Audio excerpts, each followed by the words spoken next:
Musenyeri Nyase Vikeri Generale wa diocese yacu,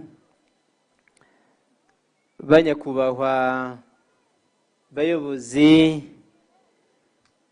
kandi mukaba muri abashyitsi bacu uyu munsi, bavandimwe ba sacerdoti biyeguriye Imana, babyeyi ba Padiri Arsene, namwe babyeyi b'abafaratiri bacu bahawe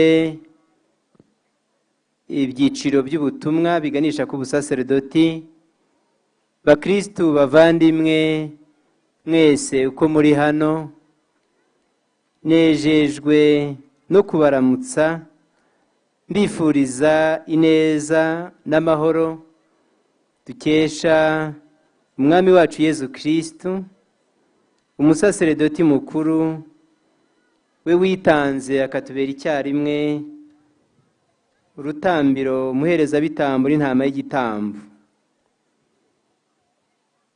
Twakereye twese kwakiriye ingabire y'ubusaserdoti bwa Kristu butagatifuza be,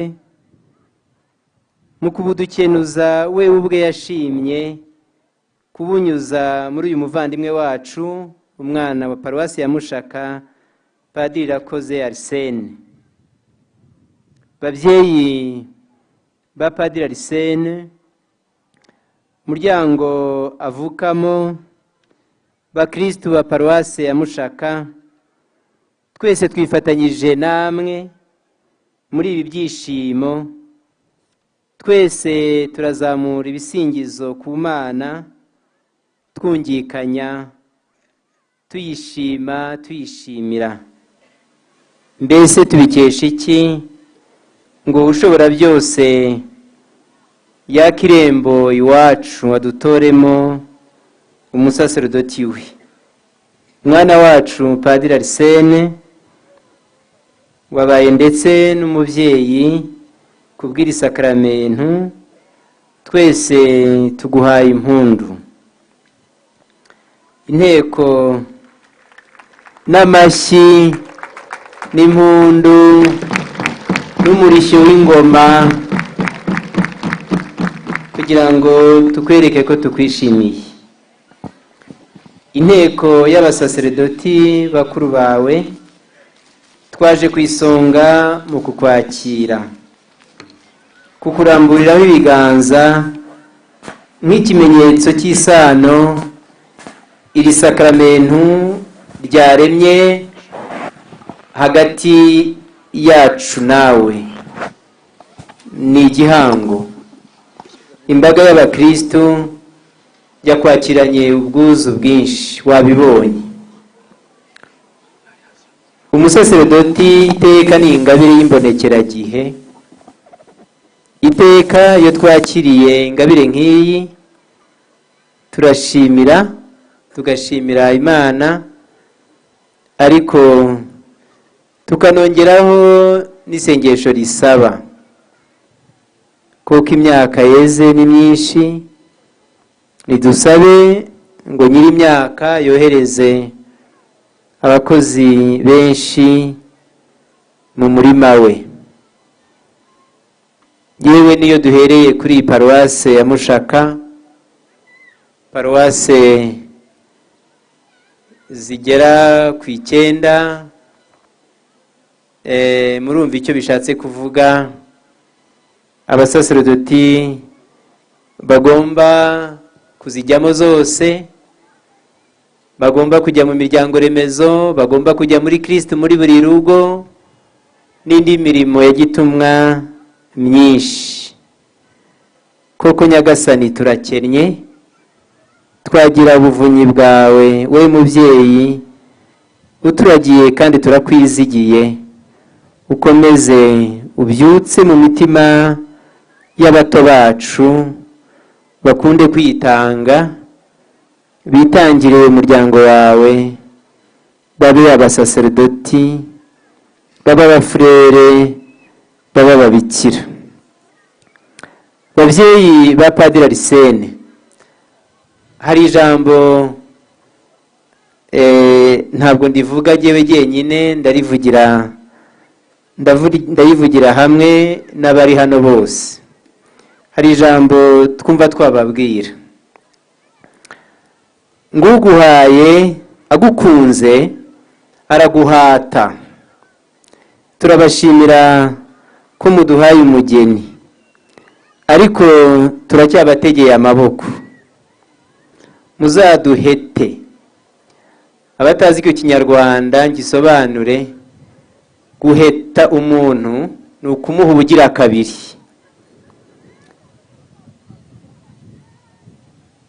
Nimuduheta muzaba mutubyaye. Iryo jambo kandi rigende rigere no mu matwi ya murumuna wa Padiri mushya witwa Fratiri Alain. Urite mu gutwi Fratiri Alain, icyo gisabisho cyacu kikugere ku mutima, kuko tukibwiye ababyeyi bawe. Umunsi nk'uyu w'ubusaserdoti utuma dutekereza ku byo tugomba gukora dufatanyije ngo dukenure ubushyo bw'Imana. Koko imyaka yeze ni myinshi, ariko abakenura ubushyo baracyari bake. Mu byo dusabwa gutunganya ngo dukenure ubushyo bw'Imana, nimunkundire mbasangizemo nka bitatu. Kwita ku ikenurabushyo ry'ihamagarirwa butumwa. Abato bacu, guhera kuri bariya bana bo mu tugoroba tw'abana, mubona ukuntu bafite ibitekerezo byiza, bakiriye neza uburere, byose barabizi, bazi ibyo Kiliziya ikeneye, bazi ndetse n'umwaka w'ikenurabushyo. Ngira ngo nibo babanza kuwumenya, bakawubyina, bakawuririmba, ngo ubuvandimwe butubyarire ubumwe, ubwiyunge n'amahoro. Bana bacu, mu byo mutora byiza, mu byo mutozwa, turakomeza gushyiramo no gukunda kwiyegurira Imana. Mubikunde mukiri bato. N'abakuru banyu, rubyiruko, tubatoze ibyiza byose, tubatoze kwitegura gushaka, gushinga urugo rwiza rumurikiwe n'amatwara y'Ivanjiri, kandi tubatoze no kwiyegurira Imana, no kubwira Imana bayitaba igihe bahamagaye. Dukeneye abiyeguriye Imana. Niyo mpamvu mu byo dukora by'ingenzi twihatira iryo kenurabushyo ryo gukundisha urubyiruko kwiyegurira Imana. Abarayiki, bavandimwe, barayiki, nimukataze mu nshingano mukomora kuri batisimu, inshingano zo kuba abogezabutumwa mwahawe na Yezu Kristo.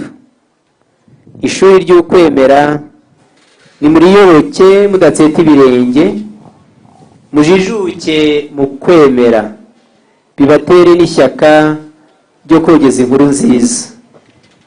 Ubutumwa bwa Kristo muri buri rugo ntimubutezukeho na gato. Mugende, niko Nyagasani yatubwiye ati nimuhaguruke mugende, mugende mwamamaza inkuru nziza. Birashimishije cyane ukuntu imihana yacu, ingo zacu tuzikwiragiramo, tujya kuvuga Ivanjiri, tujya gusangira amatwara yayo, amatwara y'ingoma y'Imana. Bakristo b'abarayiki, nimwisanzure muri Kiliziya, umuryango wanyu muyisanzemo amaboko, muyisusurutse, muyiteze imbere, mube koko abogezabutumwa aho muri hose. Muri iki gihe Kiliziya umubyeyi wacu iradusaba, iradutoza umuco wa Kiliziya kuva igishingwa wo kugendera hamwe mu bumwe, mu bufatanye, mu butumwa. Abagize umuryango w'Imana twese turi ku ruziga mu bumwe, ntabwo dutondetse dushoreranye ngo bamwe baba nk'abayobozi babe bari ku isonga ya mpande eshatu, n'abandi baba ba rubanda rwa giseseka babaye nk'abagenerwabutumwa bari hasi. Iyo ni ishusho ikosheje ya kwitirirwa Kiliziya, ariko si byo. Kiliziya idutoza ko turi twese ku ruziga rw'abavandimwe mu ngabire zitandukanye Roho Mutagatifu agenda aha buri wese, ababa abasaserdoti, ababa ababikira, abafurere, abihayimana, abakateshiste, abaririmbyi, mbese uko Roho agenda atanga ingabire, twese tugize uwo muryango, twese turi muri urwo ruziga rw'ubumwe bwa Kiliziya, kugendera hamwe, kujya inama, gutegana amatwi, gushishoreza hamwe icyo Roho Mutagatifu atubwira. Ngiyo intero n'inyikirizo, ngiki cyerekezo cya Kiliziya ya Kristu muri iki gihe, nk'uko tubibwirwa n'abatuyoboye mu rwego rw'isi yose y'ubutungane. Papa Francisco wadutangirije urwo rugendo rwo kwibuka ko cyo turi cyo, hanyuma n'uwamukoreye mu ngata Papa Leo akabishimangira cyane. Abapadiri bacu ni ingabire Imana yaduhaye ngo batugaburire ibiduha ubugingo bw'iteka. Dukomeze tubashyigikire, tubasabire. Abahawe ubutumwa bushya, dore ko turi no mu gihe cyo kujya mu butumwa bushya, yewe na hano muri paruwasi ya Mushaka habayeho kujya mu bundi butumwa, hakaza n'abandi. Abazagenda turabifuriza ubutumwa bwiza, abazaza nabo tubategeye amaboko. Muzabakirane ubwuzu, mubakirane ibyishimo, mubakirane imigambi yo gufatanya nabo. Umupadiri ni umugenzi, turi abagenzi, duhorana amashakoshi yahateguye neza. Ntabwo amashakoshi yacu tuyashyira kure ngo tuyabike. Niyo mpamvu iyo tugiye tugenda uko nyine Nyagasani yatwohereje. Muzagiye mubidufashamo bakristu, mutwakirana ubwuzu tuje, hanyuma igihe nikigera, igihe icyo ari cyo cyose, haba mu gitondo, haba saa sita, haba nimugoroba, muze mudusezereho neza, mutwifurize ubutumwa bwiza. Iryo ni ryo jambo abakristo babwira umupadiri wabafashije. Umupadiri wacu turagukunda, tuzakomeza kugufasha, tukuri hafi mu isengesho, uzagire ubutumwa bwiza. Bavandimwe rero, twese uko turi hano uyu munsi baduhaye ibyishimo byinshi. Turasaba Imana ngo izatwongere n'ejo bundi tuzongere tuze hano muri paruwasi ya Mushaka, turirimbira Imana, turirimbira Yezu wadukunze akadutoramo abasaserdoti. Bavandimwe, dukomeze dutahiriza umugozi umwe, dukenure ubushyo bw'Imana. Bashyitsi bacu, twabashimiye cyane ubupfura bwiza kandi musanganywe, ko tubatumira mukatwitaba kandi nta mugayo. muba muza mwisanga kuba ari no korosoro wabyukaga kuko dufatanyije gukenura umuryango w'Imana. Turashimira cyane paruwase ya Mushaka, Padiri mukuru Padiri Aloyizi ugiye no kujya mu butumwa bushya Nyagasani ahazagutuma muri paruwasi ya Nyakabuye, n'abandi bagenzi bawe mwafatanyije n'abakristu n'abihaye Imana muri paruwase. Ibyo mwakoze byose kubera ingoma y'Imana bibaviremo umugisha n'umwete wo gukomeza kuyikorera no kuba mwateguye umunsi mwiza, nabyo turabibashimira cyane. Bakristu mwese ba paruwase ya Mushaka mwakoze iyo bwabaga mutegura ibirori byiza nk'uko mubisanganywe, turabashimiye cyane. Dushimiye n'abari abavandimwe bacu bo mu itorero rya Pentecost, mwaduhaye agashya, sibyo? Mwaduhaye agashya keza, twabakiriye cyane. Mudutahirize n'abandi bavandimwe musengana, mubabwire ko twashimye umutima mwiza, umutima w'ubumwe dusuriyeho, kandi ukaba n'umurage wa Yezu Kristo. Mwese uyu munsi ukomeze ubabere umunsi w'ibyishimo. Namwe bana mwatususurukije, turabashimiye cyane. Kandi Kiliziya nk'uko mukunda kubiririmba ngo Kiliziya ntugasaze, turahari. Mwese mugire umunsi mwiza.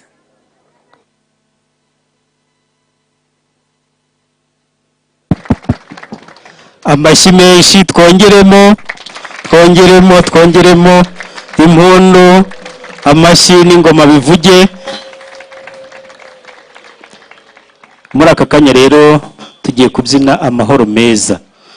Sikisari ya Rwimbogo,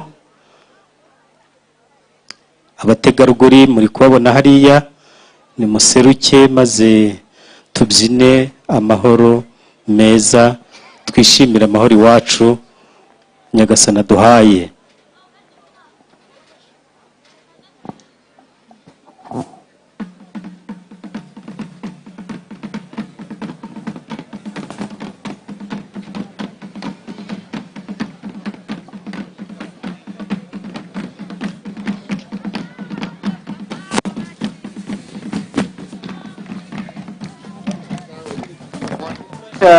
Nje gufasha ababyeyi amahoro meza. Ni umudiho twese tujyamo tukabyina indirimbo itunyura twese, ariko nimubanze muhaguruke gato twakira umugisha w'Imana, hanyuma tubyine iriya ndirimbo y'ababyeyi.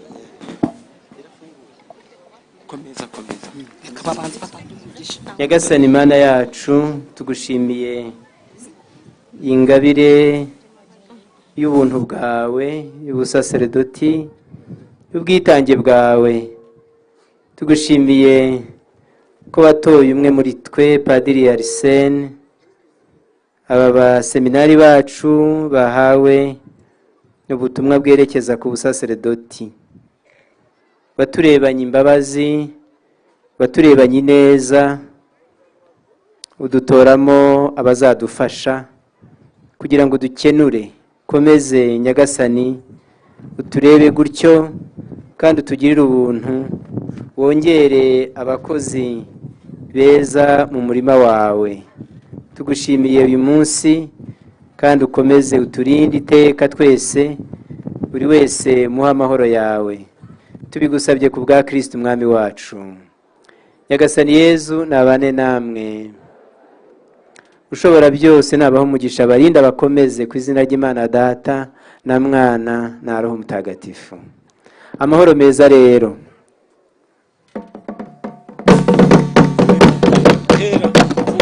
Amahoro meza, amahoro ahindeye, amahoro meza mu bukire. Kristo.